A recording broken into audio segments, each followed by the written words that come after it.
बिस्मिल्लाहिर्रहमानिर्रहीम। अस्सलाम वालेकुम व्यूवर्स, हाशमी ऑर्गेनिक फार्मिंग में खुश आमदेद। व्यूवर्स, आज की वीडियो गोट फार्मिंग पर है। दोस्तों, बकरियां पालना एक पैगंबराना पेशा है। गोट फार्मिंग पाकिस्तान की मुआशी तरक्की में अहम किरदार अदा करती है। पाकिस्तान की आबादी 200 मिलियन से तजावज़ कर चुकी है, जिसकी वजह से बकरे के गोश्त और दूध की मांग में मुसलसल इजाफा हो रहा है। यही वजह है कि गोट फार्मिंग मुल्क भर के किसानों के लिए एक मुनाफा बख्श मंसूबा है और ये दूसरे मवेशियों जैसे गाय भैंस के मुकाबले में बहुत ज़्यादा कम खर्च और मुनाफा बख्श है। व्यूवर्स, बकरों और बकरियों की फार्मिंग के लिए दूसरे जानवरों की निस्बत कम खर्च, कम जगह और कम खुराक के अलावा कम इंतज़ाम की ज़रूरत पड़ती है, जिसका मतलब है कि ये काम कम सरमायाकारी में हो सकता है।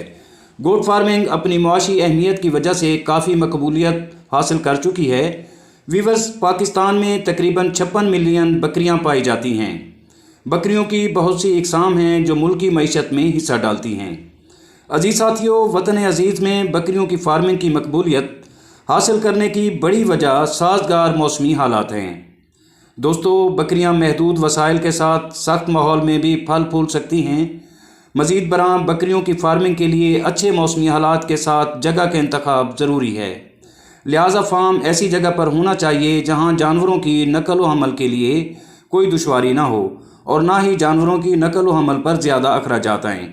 व्यूवर्स, बेसिकली ये काम देहात में रहने वालों के लिए ज़्यादा मुनाफा बख्श है, क्योंकि देहात में दरख्त और चरागाहें वाफिर मिकदार में मौजूद होती हैं जहाँ बकरियाँ चराई के लिए भेजी जाती हैं, और गोट फार्मिंग में बकरियों की चराई इंतहाई अहमियत की हामिल होती है।